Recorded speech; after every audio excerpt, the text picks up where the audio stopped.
maybe this should be the thread of the week. Not sure if you guys saw this one, but with the women's record getting close to 103 something, there's a thread titled Ruth Cheptngetich versus Jim Walmsley. And the poster just says, "Who you got?" Well, what distance? I feel like half marathon's the only distance where it would be. Well, I guess I don't know. I don't know about 10K or whatever.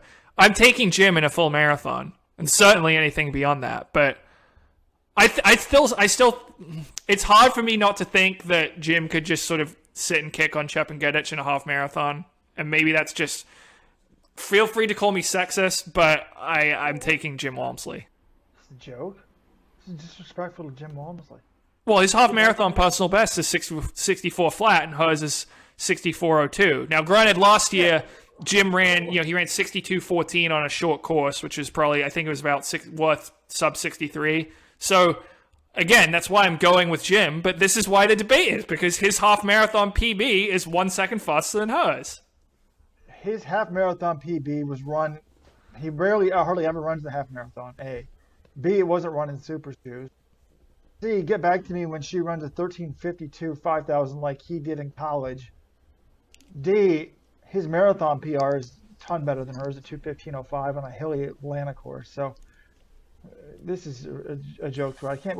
Like, people accuse me of promoting things just to get page views, which is not true. I promote things that I think are interesting, and sometimes I find debates, I find listening to the other side interesting. But to me, this almost sounds like the podcast version of clickbait by Weldon to bring this up. Okay, when you first see it, there is a little bit of clickbait, but I started reading the thread, and it's pretty interesting. One, Jim Walmsley's not in college anymore, Robert. That was, 10 years ago when he ran those times, or 8 years ago or something? And it just shows how fast the women are running these days. And then the thread sort of evolves to, at what distance does Jim Walmsley, can he beat anyone in the world, any female in the world?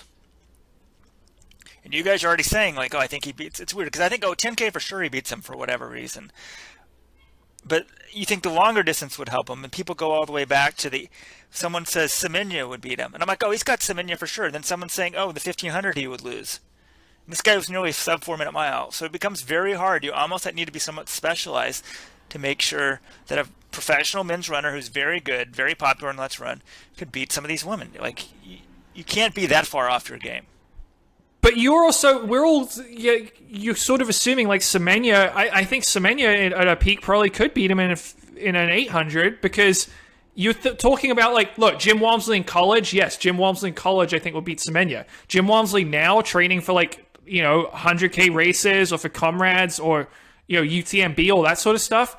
I don't think he's going to be able to rip off a 154 800. And same thing with when he ran those half marathon road times, okay, he ran his 62:14, which, short course, but whatever it was, 63 minutes, whatever you want to call it.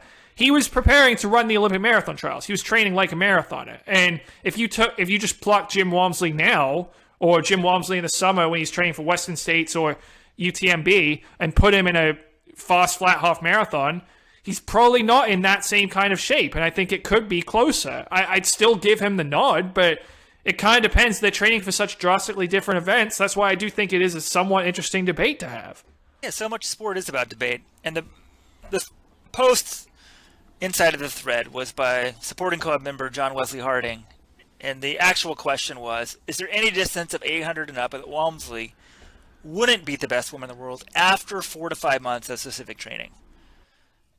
So, but you're right. I think without some specific training, there's a lot of distances he would actually get beat at. Even the marathon, right? He needs to be in pretty good marathon shape to beat the top woman in the world.